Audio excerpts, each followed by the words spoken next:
Hello, it's Katie Sausage Stitcher again. This is test number 2. I've changed a few bits. Hopefully left will now be left and we will see how we go.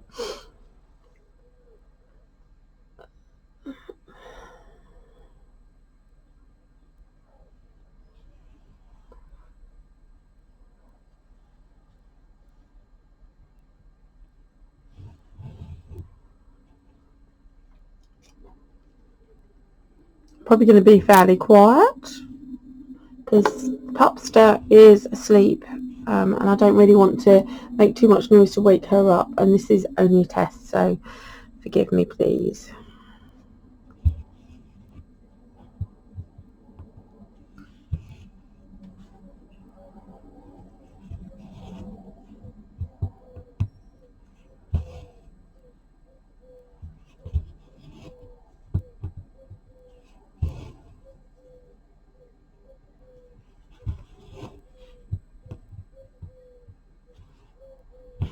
Yeah, my hand, if I do it this way, my hand is over the stitching quite often, which is because I'm a two-hand stitcher.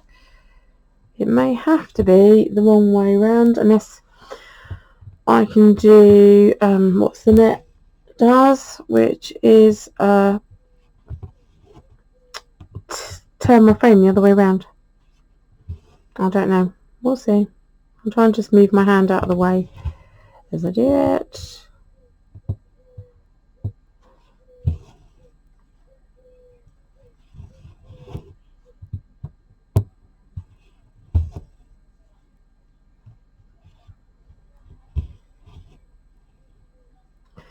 Yeah, I may have to move it the other side.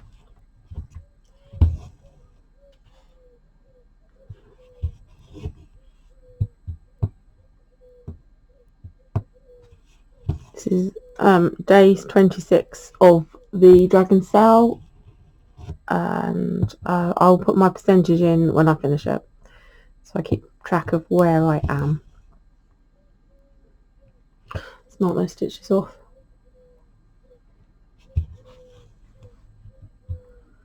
I didn't do any stitching yesterday at all because it was Father's Day here in the UK, and it was also my son's birthday last week, and so we celebrated both. And then by the time I'd done all of, mother-in-law came over. By the time I'd done all of that, I had to then go to the railway station near Eastbourne and pick up number 2 son, who had been at download up in Derbyshire, I think. Yeah, Donington. That's probably in Derbyshire. At watching the festival, but mostly Sleep Token. So he had a marvellous time, but he is very sunburnt. Try and keep my hands out of the way as much as possible on this one, just while I'm forming the stitch, because I stitch, even though I'm right-handed, I stitch with my left hand on the top and my right hand underneath. I've tried swapping it around. I know someone will suggest that you swap it around. I can't. My brain just can't cope with it. I have had a stroke, but I don't think that's the reason. I just think I'm somewhat ambidextrous, and that's just twisted in my brain. It's a bit like I seem to be biologically opposed to being able to do tent stitch. I just can't do it.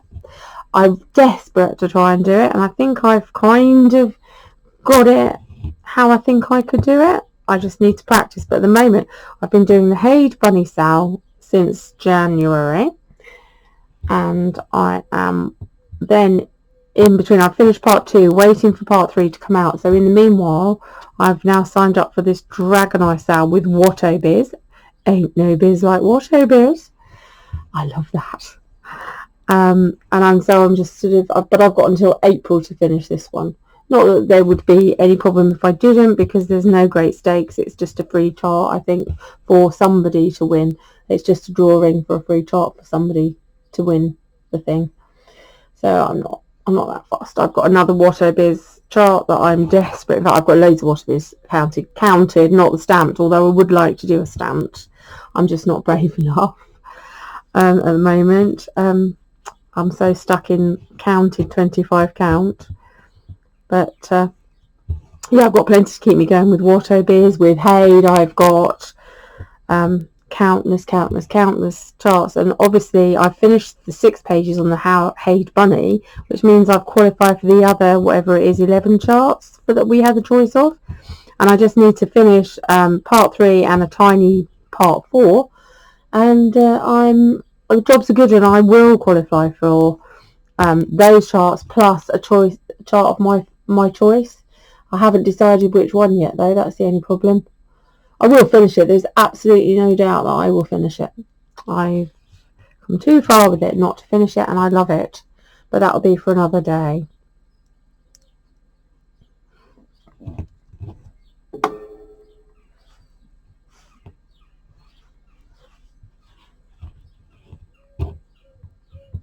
This could get annoying very soon. I might actually have to well, I was thinking about it anyway. I always start top left, and I was thinking I might stop, this is controversial for me, bottom left and work up rather than top left, work down. But actually I might need to start right, left, and see how I go with that, because then my hand would be out of the way. But I don't really like working right to left. God, I'm a fussy old mare. I'm very stuck in my ways. It slows me down when I go right to left across the whole piece. I don't mean just right and left across the snake of the 10 by 10. I mean actually across the whole piece. But I suppose it's just a thing I could adapt to, really. We'll see.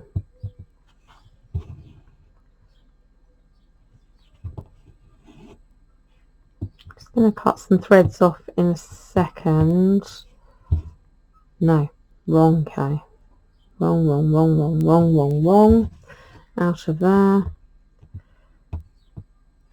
And in there, and straighten that up. I think if I was working bottom right, bottom left, top to the top, my hand wouldn't be probably in the way so much. I don't know. I like the fact when you work from the bottom, you then got your threads above you, not dangling down, or rather you can flip them up so they're above you, the part threads, rather than dangling down and you can't see where you're putting the needle for parking. You have to negotiate more, but maybe that's just in my brain that I think that it's different. My brain is a strange place to be, folks. A very strange place.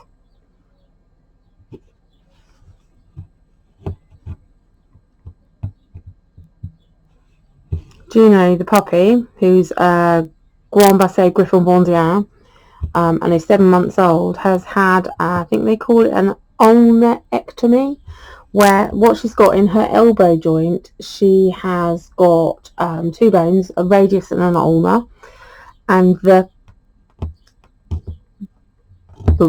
radius has stopped growing, I think, and it's the ulna is, no, the ulna has stopped growing and the radius is still going, and therefore it was pushing her foot out, so she was standing like a ballet dancer in, probably, I don't know, I was a ballet dancer for years, third position, so literally pointing, so instead of her feet being parallel, pointing to the front, although Griffons do have a kind of a sort of a chest of drawers feet. It was really noticeable. So one was normal Griffon and one was really over here, and it came on really quickly. So we saw our vet, and he pushed us straight away to Coast Veterinary Services in Eastbourne, who are a specialist surgical unit.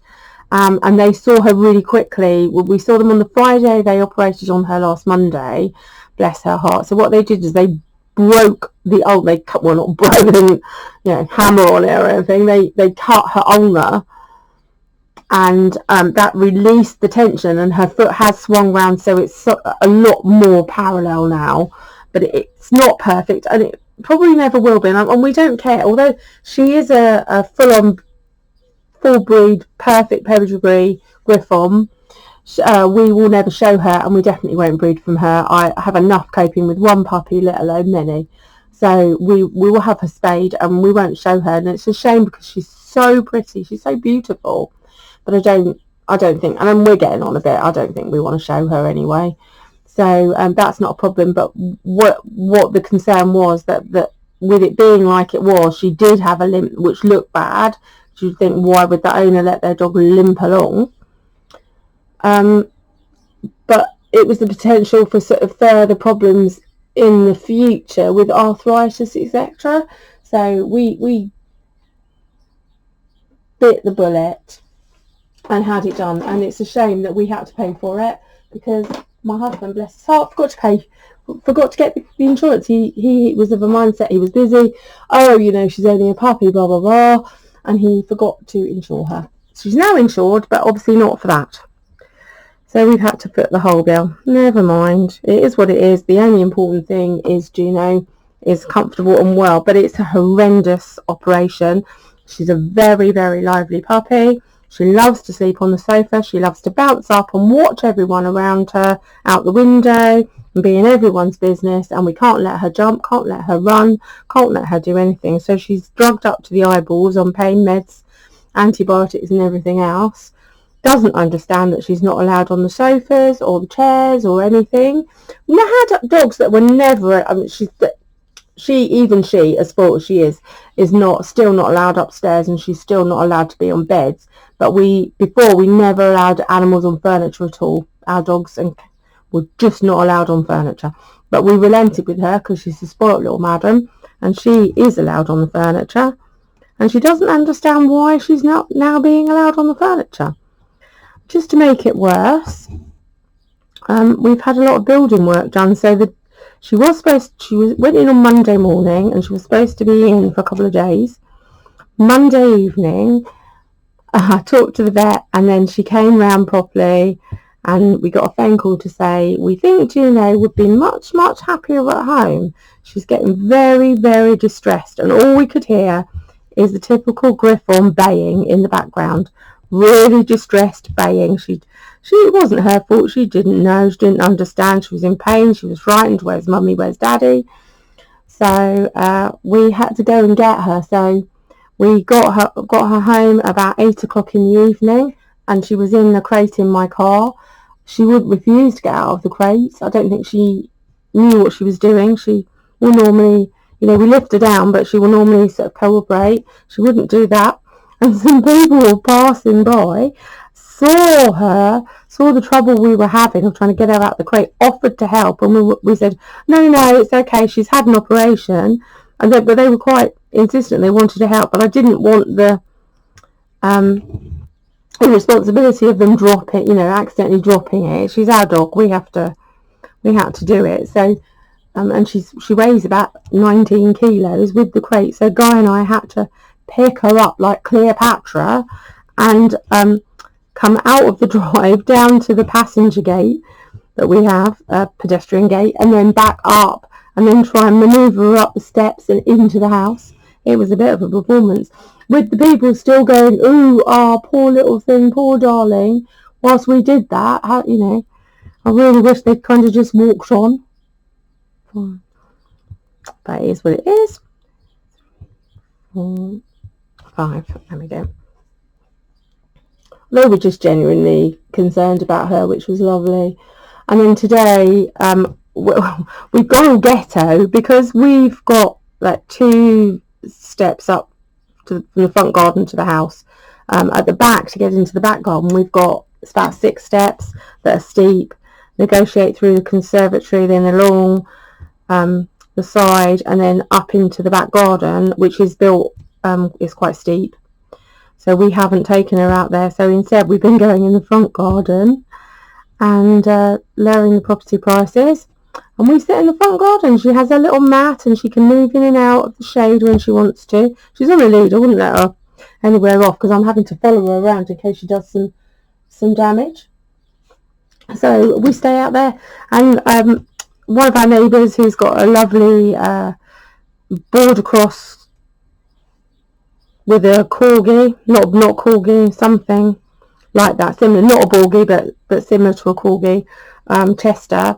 She was walking down the road after doing her shopping, and we called out, and she came in and had a cup of tea and chocolate cake in the garden with Juno, and made a real fuss of Juno, and Juno laid down and was quite happy for Auntie Jane to make a fuss of her. So that was nice. She's actually seen people yesterday, my son and my mother-in-law, my daughter-in-law, and then and Auntie Jane today. So tomorrow it's just me and the youngest kid at home with the guys going into the office. So I don't know how that's going to go, because he has been doing things like bringing me cups of tea and spelling me to go to the loo and things like that. But I've pretty much spent the entire day outside in the front garden. It's a bit mean of things. I want to drag a sofa out there, but Juno's not allowed on it, so I can't do that. Have to say, Coast, even though she came home early, I don't blame them for that at all. She was driving them insane. Were brilliant. They couldn't have gone further to make Juno happy and comfortable. Even down to the fact that they bandaged her favourite toy, which is a giraffe, although there was debate about what it was. His name is Rafi, and she carries him everywhere. They bandaged Rafi's leg in a matching chicken plaster to hers, and he's still sporting his chicken plaster, and she's dragging him in and out of the garden with her, and lays him very carefully and very lovingly on her blanket. It's so sweet. Our other dog was a German Shepherd cross Golden Retriever, and he could rip apart anything within about 10 seconds. So I always find it magical that she's had Rafi since she was 8 weeks old when we got her, and he's treated so nicely. He might be a bit drooly in places, but she loves him. And I think she might have a bit of OCD, because she lines her toys up and she puts a blanket over them. So sweet. Oh dear, I'm just going to finish this line and I'll stop and review this and see whether anyone wants to give me some criticism on it. Probably about the rambling about my dog, I should imagine. I think that from what I can see, you know, you've got a good view, etc.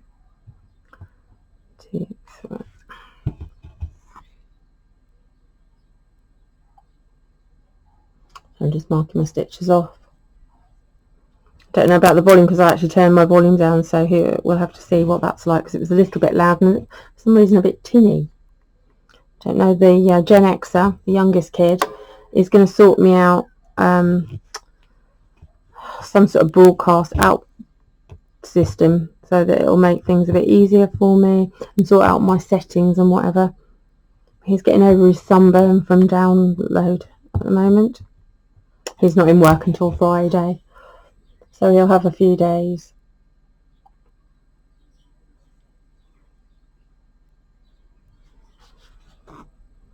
Do find it frustrating when I do stitch by stitch, because I'm normally a lot quicker. But I think other bits, as I said before in the other video, other bits of this, there's a bit more block stitching.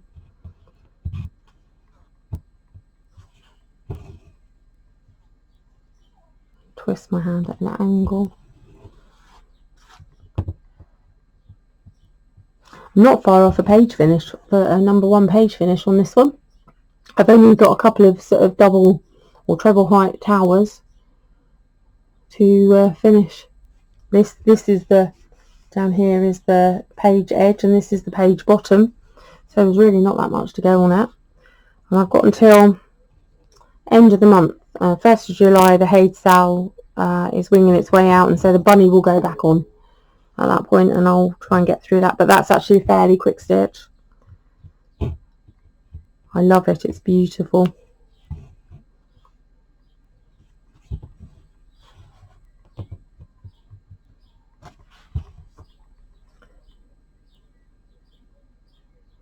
Right, we're going to stop it there and see where we go. Right, I did say that I'd say the percentage. I'm at 6.78%, and that is 5,164 out of 76,176 stitches. Thank you very much for putting up with me. Love you. Bye bye.